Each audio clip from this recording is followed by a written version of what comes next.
Well, hi, and welcome to Glitch 2600. Who am I? Hitting the wrong button. That's who am I. I'm Brian, aka Glitch, your friendly host through all things geekery. And tonight you're here for a Geek Out.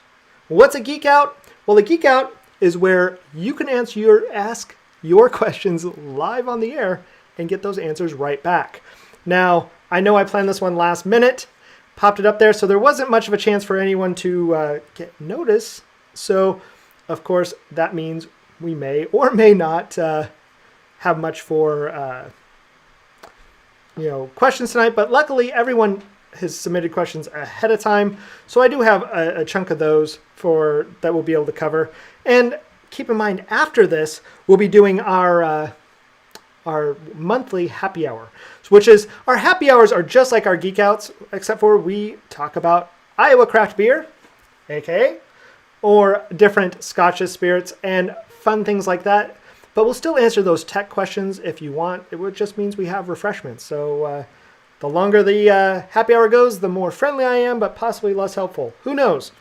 I mean, if you ever met me, you know I pretty much eat, drink, and sleep all things technology. So, it's kind of second nature at a certain point. But I hope you guys are enjoying today. If you were on before, you saw that we were unboxing a bit of cool gear that I'm going to grab over here. In that we're checking out, it just came in today, the Rode Wireless Go 2. Which, the Rode Wireless Go was already the kind of gold standard when it came to these remote microphone systems, but they just stepped it up because there wasn't a competitor. There was a few other competitors, but there was a really well-known one called Ceramonic, and there was a Ceramonic Blink, and they recently came out with the Ceramonic Blink Pro, and both the Blink 500 and the Blink 500 Pro were the type of system where you could have one transmitter. The Rode was one transmitter to one receiver from a microphone point of view. These are, can work over distance. But the Ceramonic went one step farther in that they put 2 to 1. And that was a problem that Rode couldn't do. Well, now they came out with enough to do 2 transmitters to 1 receiver with a nice little interface. One thing I will say the Ceramonic has over the other one is that they all charge in a case, where this one's case, if I jump over, it's just a nice little, not plastic, but nice little foam one. Where the Ceramonic one actually does have a charging base in it. I suspect someone will come out third party, if not, maybe I should, to make more, a bunch of money, because these all work off USB-C. So it'd be really easy to make if I line these up right, it would be really easy to make a little fin design that these plug down into and make a case that way. Hindsight 2020, knowing Rode, they'll just come out with a third-party cool add-on case for that at some point.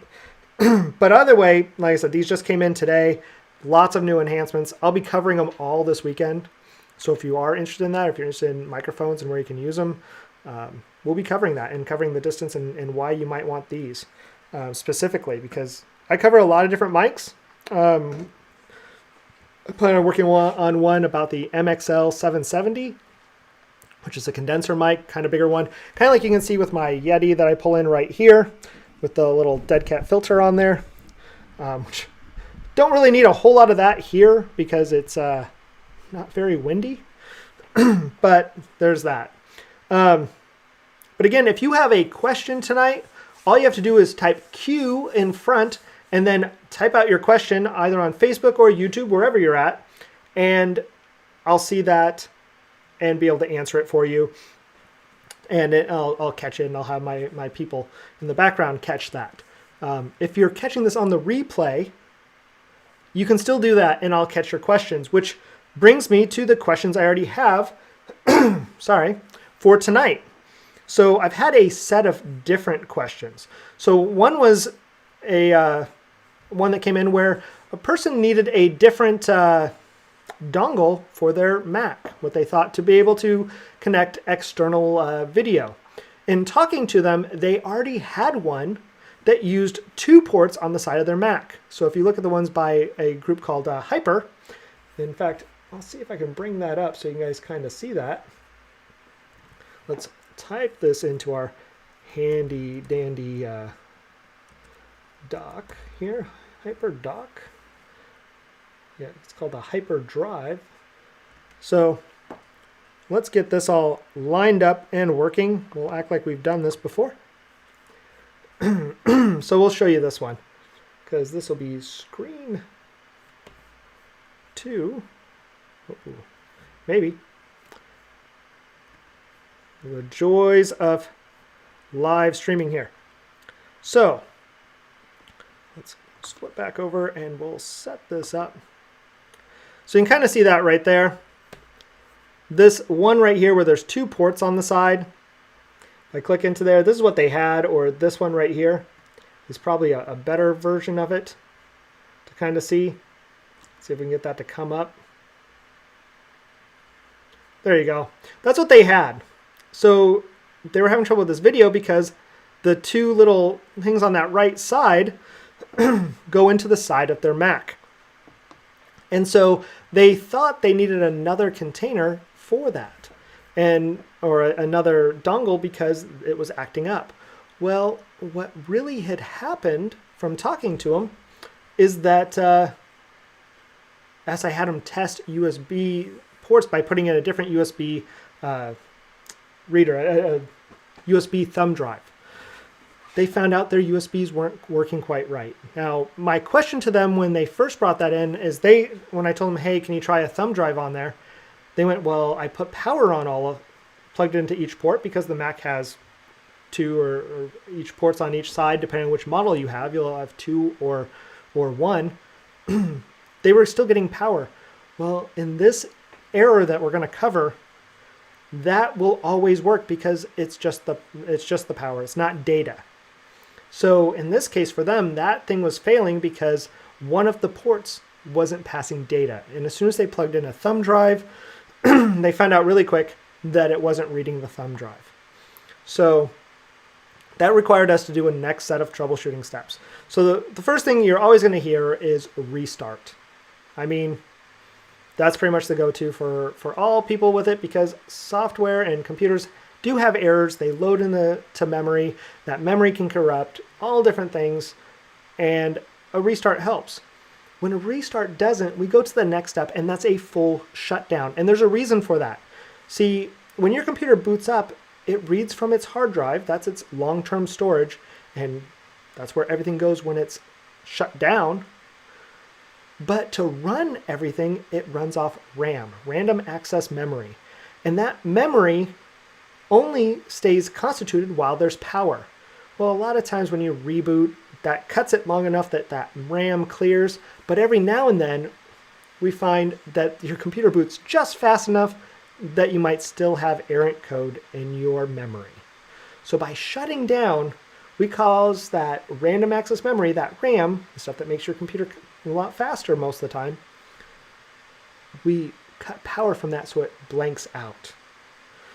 So in doing that, when we boot it back up, it's clear. So we tried that because that's the next real step. When in doubt, shut down for a couple, at least for a minute, boot back up, and that still didn't clear it. So on Macs, they have something called an SMC. So with an SMC, you have to kind of go through a set of hoops to clear out. And that's what causes the whole thing to reset. So if we look up resetting SMC, and then in this case, MacBook Pro or MacBook Air. So I'm going to bring that up so you can see it. You'll notice there's a whole bunch of different steps for it. And this is how and when to reset your SMC. How to Geek has a really good one on this. But if I bring that up in a new tab, we'll kind of show that over. How and when.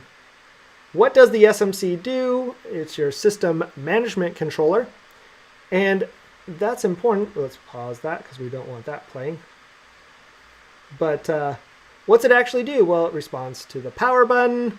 It does your battery management.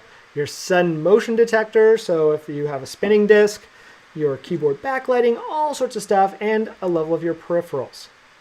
Well, for some machines, you can just pull the battery and that'll reset it. For others, you have to do this key sequence. So you unplug the power, then shut down your Mac, press and hold the Shift, Control, Option keys, and then hold the power button, keep all four held down for 10 seconds, then let go, and then it'll reset. Mac desktops do it a little bit differently. On some of them, it's always best to look up for the specific model that you have, because to do mine, that was the resetting the SMC, because I had the same problem myself not that long ago. Resetting the SMC, and instead if we say MacBook Pro 2019, there's a couple different steps for that specific one. Not much different, but basically you have to hold it down through 2 sets, if I remember right. Which I believe it was this link, was a good one to show. But basically, yeah, you got to release all keys. So you hold down the Shift, and everything that has to do with Shift, Option, and Control, and normally the left side. But you press and hold it for 7 seconds, boot up, and then they say release also, and then hold them down again is what some of them have to do. It's how long you have to hold it. There's another thing called resetting the PRAM, or you used to hear it called zap the PRAM. That doesn't necessarily hurt to do also. But once you do that and you reset your SMC, then a lot of times your computer will boot back up and those drives or those ports will work. So if you're getting some weirdness, especially on a Mac, that is something you can do, is always try the restart on any computer, Mac, PC, whatever, the Chromebook, all of them. Always try a restart. If you have the time and really just want to cut out, you don't even have to restart, do a full shutdown. Leave it off for, a couple minutes and then boot it back up and test it that way. And then on a Mac, if you're having that problem, go ahead and boot it up and do that reset the SMC. So if you're having trouble with those ports, things acting up. Also, if you go back through our videos and you go through any of the glitch bytes, you'll see where we talk about on a Mac doing regular maintenance with a free program called Onyx.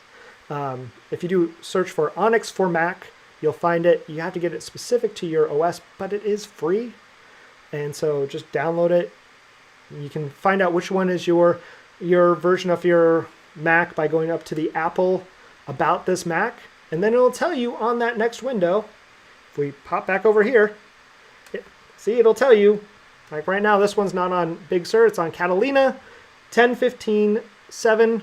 Well, that means I got to download the Onyx for that. But that's a good step for that too. So that luckily was what that person needed to reset and get their stuff working.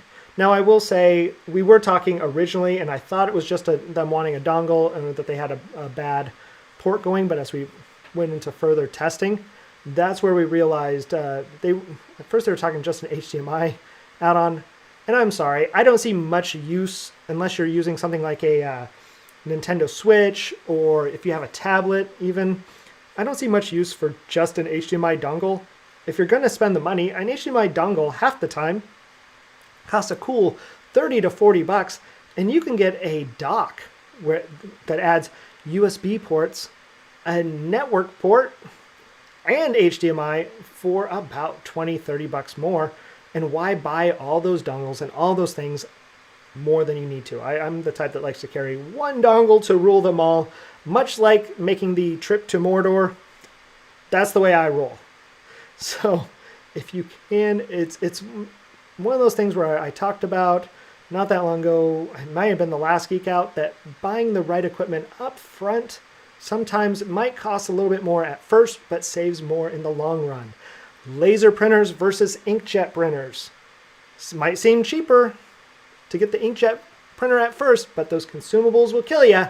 So in a year to 2 years, the laser printer has easily eclipsed the other, let alone you're not waiting around for that ink to come out, especially if you're a business. There's a reason why businesses do not keep inkjets around the office. If you're a photographer, buy the right tripod up front. You want something stable? Do it that way. The right lens. you spend $200 on a lens and the other lens was $600, but you ended up buying the $600 lens later so that it had that fast focus, great bokeh, then you only end up spending $900 as opposed to $600, because if you try to resell that $300 lens, what are you going to get? $150 maybe, and your time back, and the person who doesn't meet you at the gas station from your Craigslist or from your Facebook Marketplace, or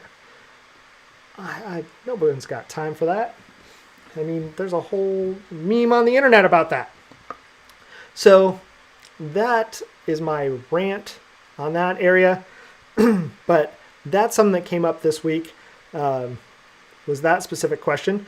Another one was that came in. And again, if you have your own questions, heck, if you want to pop on live, message me. We can bring you in live. If you don't want to ask your question by typing and doing the beep, beep, beep, ba-doop, boop version, I do have a way to bring you on live.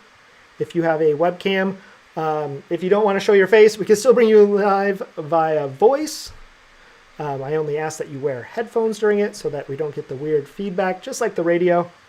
So if you do have those questions, feel free to pop in. I know some of you guys might be waiting for the happy hour because you like to see me have fun that way. But, you know, that's a thing for another day, another chat. But more questions that came in this week was Zoom. So a lot of times when people go to share out their screen on Zoom, they realize that no one can necessarily hear the audio coming from their computer. Well, that's because twofold. When you install Zoom, you can even do it from the other, but if you're leading the Zoom meeting or if you're part of it and you have the client, make sure you install the audio add-on, because that's what reads your system sound. But more specifically, when you do share out that window, it's very important that you look down at the bottom. When you hit share, there's a small checkbox in the lower left-hand corner that says share audio.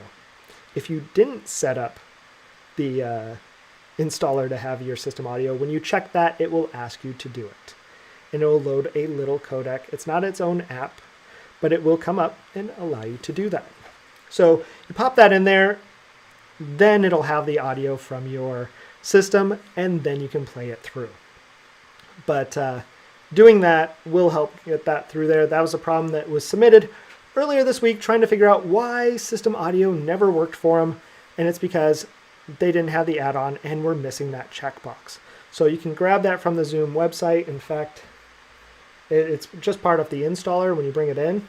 I believe if you miss it, I'm going to check my Zoom installer, because I did it earlier in the week, so I'm pulling a blank. And for them, we just installed it because they didn't actually have the full Zoom client, so we just went ahead and grabbed the full Zoom client. But if you go in there, Zoom Preferences, there's a section for audio, which I'm going to pull up so I can find it. Because, of course, it doesn't show it in there. You can find it on their website, though, and I can send you that link. If you guys need that, I will cover that in a future video on there. There's also a cool thing called dual monitors mode under the settings that, to tell you the truth, I've been messing around and completely forgot about. But it allows you to have the share screen on one monitor and all your participants on the other. Way more time saving than all the other stuff you ever had to do. So if you do that, it's under your preferences or settings, general, and then dual monitors. So go ahead and set that up. You can thank me later, or even better, you can use that link down right there and buy me a coffee, because I love coffee. That's one way to support the channel as I go and buy more of this gear to cover, because we don't get sponsored, not like the old days when I was with Locker Gnome and the other, and I'd get stuff sent by road. Nope, this is my early birthday present, because I just want to cover it. So if there's other technologies you want me to cover, again, let us know, and I'm happy to, use stuff from that to go get equipment. I mean, sadly, won't make anyone else, happy, right? But I like to go buy toys. So there you go. I did have a bunch more that were submitted through, but in general, again, if you do have your own questions, pop a Q in front. Like I said, I normally pop up these Geek Outs a week ahead of time, and truthfully, the week kind of got away from me, and I was only able to pop that up early this morning, and I knew a bunch of my people were going to be out today, so that happens. I do have another one coming up, but I have to work out how to do it. That is converting a WordPress database from MySQL to an Nginx SQL or MySQL installed on Nginx. So I did do some research on that, but I have not messed with it, and that one came through submitted by Nathan. So we'll be going into that and figuring out what's going on there and if there's any way to get that up and running. Additionally, we've had lots of requests. We'll be searching some education platforms because that's coming through, which for my own, I am working on my own series for that. You can always still catch our Glitch Bites. That's on our YouTube channel using that handy dandy link below. You can go there, and if you go to our Glitch Bites, those are normally 15-minute tips and tricks, or tips and tricks you can consume in 15 minutes or less. You can also check us out on the Facebook, Instagram, Untapped, even all these spots using that URL there, or that tag at Glitch 2600. But I plan on actually offering a few more workshops like we used to do from the photography side for technology. So if you need those more in depth, we'll still be doing the Geek Outs. You can always come in and get that anytime. But if you feel you need that one-on-one dedicated time, we'll be adding that to the Buy Me a Coffee page so that you can get that. So if you're a small business and need help setting up, or if you just really need a lot of help at home, that's something you can do. If it'll be on a project basis, I'm not going to do that type of thing where it's this much per hour. I think it's just going to be the other, but we're still working that out and still trying to get the web page up and running too. So you'll be seeing more of that. I've been working on that code in the background. So yeah, there's that. But it's, for some reason, being a pretty quiet room tonight. I see people on there, but everyone's being a little quiet, which is fine. I get it. Not everyone wants to talk on a Friday night and party it up. I mean, not everyone can be quite as cool. I am really excited about these Rode Wireless Go's. I did pick up some, if you caught earlier, so we'll cut on over. I did pick up some lavaliers to go with them, which, sorry for the overhead cam shot. We are still getting ready to move into the upstairs studio, but yeah, we picked up some lavaliers to connect to them, along with all the other cables that connect, which is a lot of fun. But those will just plug into the side of these, right there. Where the normal microphone is, you can plug to the side and disable that, along with our normal dead cats that go to it.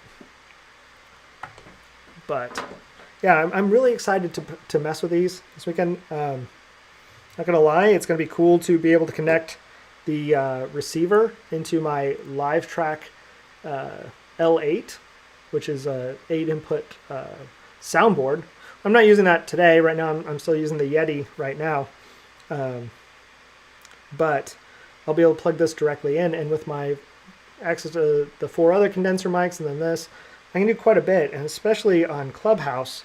I could already use my Live Track L8, but I was tied to it. Now, using the lavaliers, I can plug that into my iPhone, or I can use this, plug in, and get a little bit better microphone.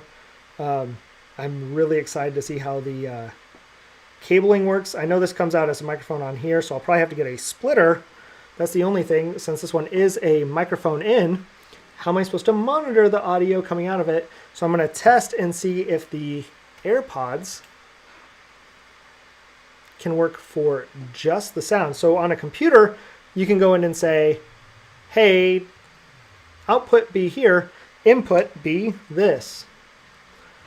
I'm waiting to see if I can pull off that same type of trick on the iPhone by connecting this audio. Will I be able to use this one, but then use these for the output to here? So input, output, I don't know for certain. Otherwise, what I'll end up having to do is get a splitter cable that takes this, which would normally be a TRS, to a TRRS and bring it in so that I can split that. So it's a TRRS splitter where one side has headphones, the other side has microphone, and that'll plug into the microphone one, the other side into the headphones jack, and then that'll dot that through. And the way you can tell the difference between a TRS and a TRRS, and we'll show that again, is this two prongs right here. Ooh, there we go. Two prongs. That's a TRS. A TRRS, like this one, has three of those black lines. That's so that it can bring all of that back in stereo. So that's the major difference. If you're ever curious what a TRS to a TRRS is, it's just me speaking with a stutter. Not really, just kidding. And I'm probably going to get angry letters for that, but such is life. But there's that trick. I swear I had some more tips that came in this week. In fact, I'm going to check on the phone because I know we had a few other ones. That's what I was reading down through. We had a really good podcast this week. So if you get a chance, go out and check out Boozy Banter. It's a podcast I help produce, or that I technically produce. But we covered Japanese whiskeys for one part of it. So part one that's already came out yesterday, one of the days. And then we did a whole bunch with Templeton Rye for the second half. And luckily they sent us back with one to pop up on the shelf back there. So a nice Caribbean rum cask finish, which I'm not going to lie, it's great. It's wonderful. I enjoyed it. I really liked the Japanese whiskeys. But this isn't the Boozy After Hours, so we're not going to go too crazy on it. We do have some more stuff coming down through. If you caught the other day, we're going to be talking on some of the next Glitch Bites coming up about more shortcuts. We did cover the other day how to automatically change your Apple Watch, the face based on location, using something called Automator, or using, not Automator, Shortcuts app on your iPhone. So with that, you can set a whole thing that when you're close to the gym, it automatically changes your watch face or time of day. So you can have the business watch face for when you're at work, and then the party watch face for when you're leaving. Maybe you don't want to be rocking the Mickey Mouse watch face in the middle of your meetings, but you do the rest of the time. Who knows? Maybe the butterfly one. Maybe the cool fire one. I don't know. Whichever way. That video was just covered the other day. You can see that on our Glitch Bites. It's been amazingly popular, as has a couple other ones that we've been doing lately. But with that one, we show a lot of potential, because with that Shortcuts app, people don't necessarily know the power they have with that. You can have it ping your phone using the ping. So if you ever put your phone in Do Not Disturb, the ping, which I'll demonstrate real quick, and you'll probably still be able to hear it. If I hit it, we'll bring this up here a little closer. That ping works even when your phone is on silent, because mine's on silent right now. So that ping works all the time. So if you're ever worried, like when you're leaving the gym or different locations or leaving the house, you can actually set a location thing on your watch that when you leave, it'll set a ping on your phone, which will let you know, hey, you've got your phone on you or not. You can have it for whenever you're leaving a location, just so you don't forget it. So that's something you can do. Or if you wanted to have it, remind you something, you're worried about the reminder. So if you set a reminder for while you're at Target, then what you could do is set a ping for the location, and then just in case you have it on silent, it'll still kick off that tone. You'll look down, and then the reminder will pop up, and then you could get that, if you want. But if you set a reminder tone on your reminder and your phone's on silent, there's a good chance you might not get it. You might not hear it. It's supposed to work through it, but it doesn't work as reliably. Where the other ping, the ping feature in there, is made so that in case you lost your phone and you have it on silent, you can go find it. It works all the time. So you can always use that function to kind of hack your way into a better notification system using the Shortcuts app. Along with the fact you can use the Shortcuts app on mine, I have it showing me where the closest coffee house is at any given time. Plus I have a whole bunch of QR code creator capabilities in there. But it just shows you can do a lot with that. So just when you watch that video, understand that that was just the tip of the iceberg. So we're going to have a bunch of tips on that coming up. But the other one that was pretty popular is how to make smaller videos. So there's a thing called H.265. It's just a different type of video encoding. But you can take pretty much a 400 meg video file with transparency and shrink it down to around 30 megs. And when I say transparency, you're like, well, what do you mean?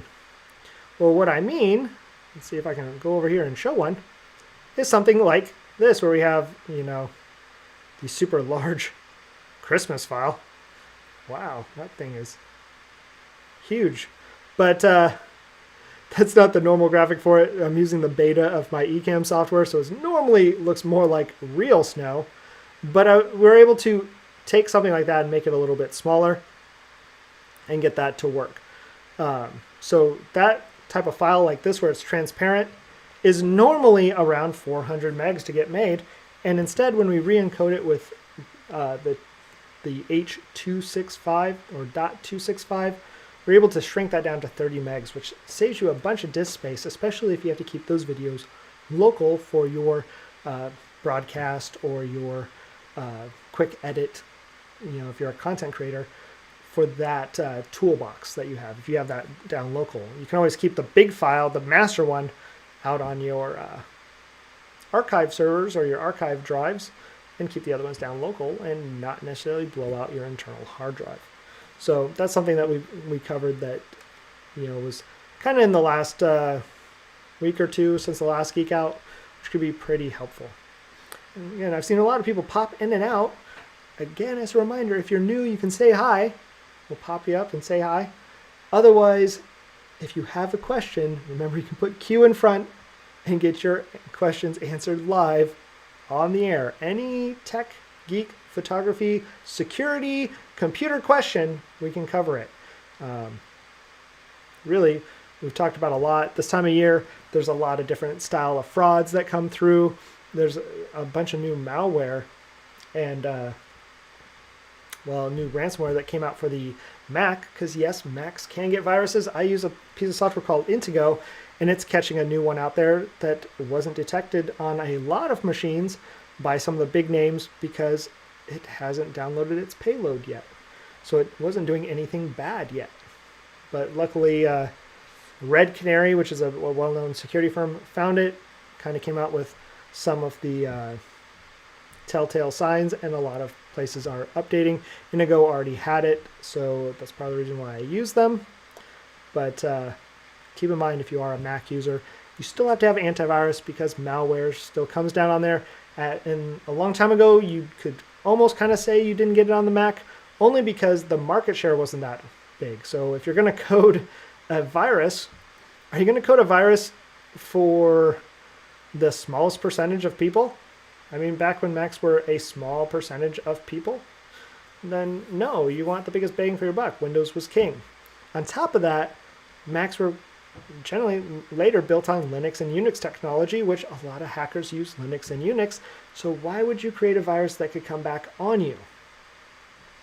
Well, nowadays, Macs are close to 50% of market share still now, or in the 40s at least. So because of that, viruses come out for Macs now. And ransomware comes out for Macs now. So that old adage that you don't need it is just an old adage, and really shouldn't have been one in the first place.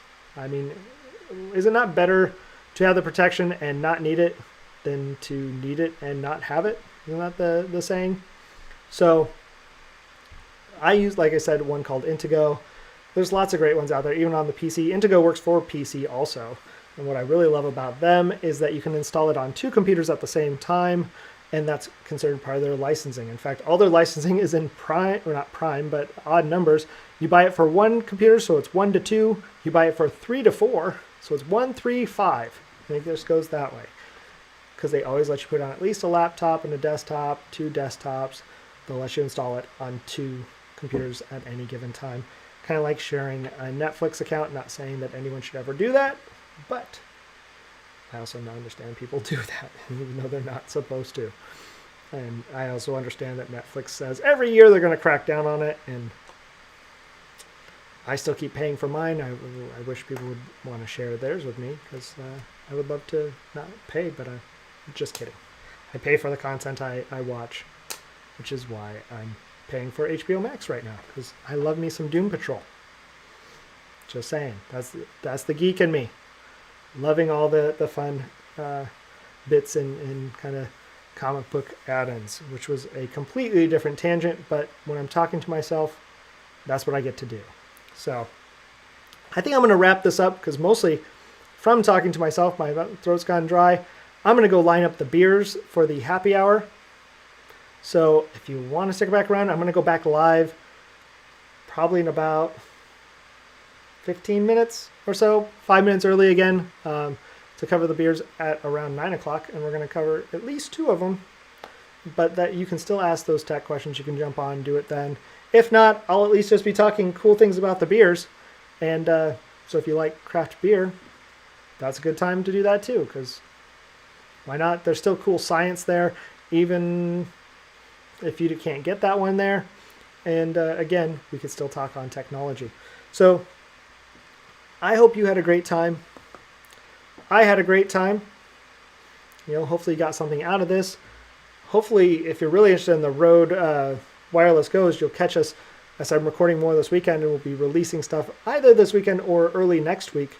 We'll be covering, and you'll see the unboxing. That's already up on the page, so we'll refine that a little bit.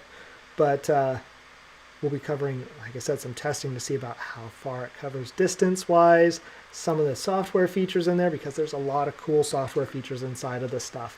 And so I'm really excited to pop it open. Literally, I've had it out of the box now for like 50 minutes now. So I haven't even got to really play with it yet, but really excited to start on that tomorrow. So if not later tonight.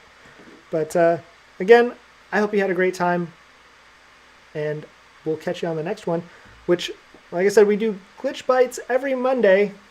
So you'll get those tips every Monday at a minimum. And then we do these Geek Outs every 2 weeks. And then we do the happy hour once a month. Tonight, you're just, blessed to have both, I guess, or cursed to have both. Who knows? All on your point of view. But that's it. So again, thanks for joining me. And if you want, join me back at 9 o'clock Central. All right? Talk to you later.